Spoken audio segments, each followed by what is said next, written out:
Hello everyone, my name is Oksana. I'm an artist based in Tbilisi, Georgia, and today we are making ceramic cup, handmade ceramic cup out of a piece of clay. So let's get started. So showing to you all the things that you need. Piece of clay. I use white clay, but you can use also red clay or any other type of clay that can be fired in a kiln. Also wooden modeling stick is needed to attach cup handle to the cup lately. Needle tool, such needle pottery tool, sponge, and water, and piece of canvas. So prepare these things for the beginning. The first step is preparing the clay. Roll the clay into a smooth ball.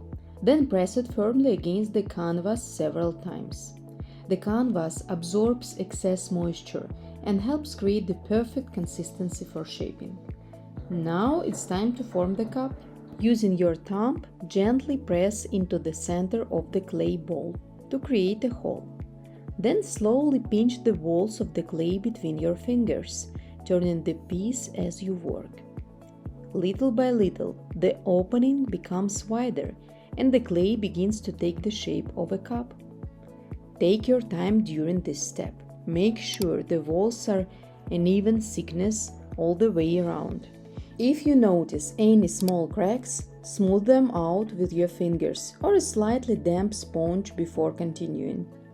You can also make small adjustments to the shape at this stage. Refine the rim, smooth the surface, and create the form that you like best. Next, we will trim away a small amount of clay from the bottom of the cup. This creates a foot ring and leaves the bottom unglazed, so the rest of the piece can be glazed evenly.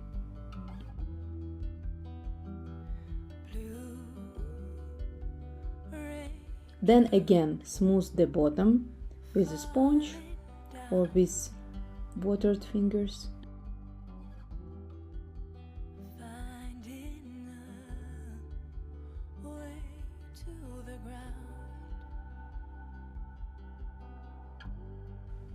Now let's make the handle. Roll a thick coil of clay about the thickness of your finger and shape it into a handle. Before attaching it, use the metal needle tool to gently score or scratch both the handle and the cup where they will be joined. Then apply a little slip, which is liquid clay that works like glue, and firmly press the handle into place. Blend the joints carefully so the handle is securely attached. Now your cup is almost finished. Using a wooden modeling tool, smooth the area where the handle is attached to the cup. Make sure the handle is securely attached and that the joints are nice and smooth. Now leave the cup to dry for 1-3 days depending on the climate you live in. I recommend placing a small support underneath the handle while it dries, to prevent it from sagging or falling out of shape. But if you would like to add decorative carvings, now is the perfect time to do it, before the cup dries. You can carve lines, patterns, drawings, or any design you like. I decided to decorate my cup with strawberries and simple lines. Take your time and don't rush. As you carve, remove any small pieces of clay with your fingers or a damp sponge. Finally, gently smooth the surface to leave it clean and even. Once the clay has dried completely, I use sandpaper to gently smooth the edges and the surface of the piece.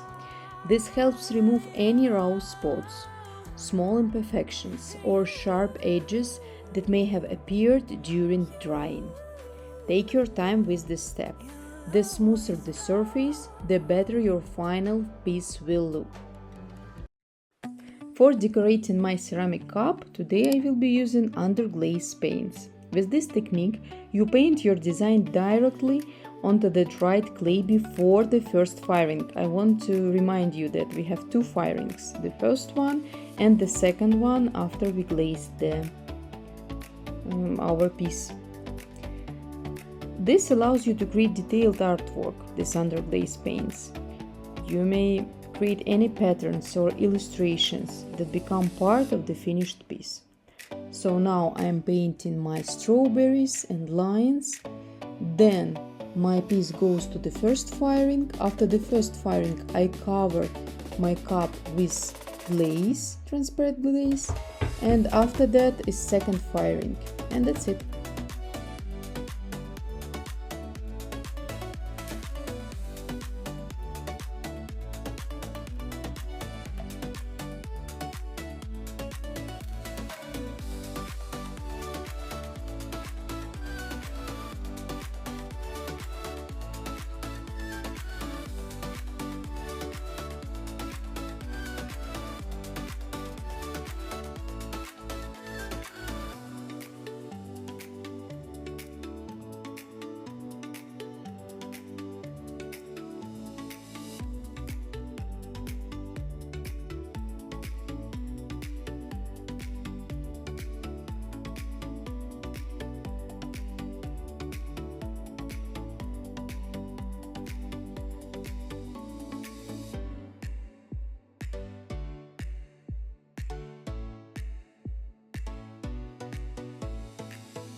So this is how kiln looks like, and my ceramic pieces before the first firing. At this stage, our ceramic piece have already gone through the first firing, also known as the Bisque firing. Now it's time to apply a clear glaze before the final firing. Before glazing, make sure the surface is completely clean. Wipe away any dust with a damp sponge or cloth. Even a small amount of dust can affect how the glaze adheres to the ceramic. There are several ways to apply glaze. You can dip the piece, spray it or brush it on. My favorite method is pouring the glaze over the piece from a mug. I find it quick, easy, and it creates an even coat. As you apply the glaze, make sure you cover the entire surface. Check carefully to ensure you haven't missed any spots. One very important thing to remember is to keep the bottom of the piece free of glaze. The part that sits on the kiln shelf must remain unglazed. Otherwise, the glaze will melt and stick to the shelf during firing. Once the glaze has dried, simply wipe it off the foot ring or bottom edge with a damp sponge. This leaves a clean, unglazed surface that's safe for firing. Now the piece is ready for the second firing. Depending on your kiln and firing schedule, this usually takes 12 to 18 hours, and that's it. It's now food safe, durable, and ready to become part of your everyday life. Whether you're enjoying your morning coffee, serving snacks, or simply displaying your handmade creation. Thank you so much for following this pottery series. If you enjoyed, don't forget to like this video, subscribe to the channel, and let me know what you would like to make next. See you in the next video.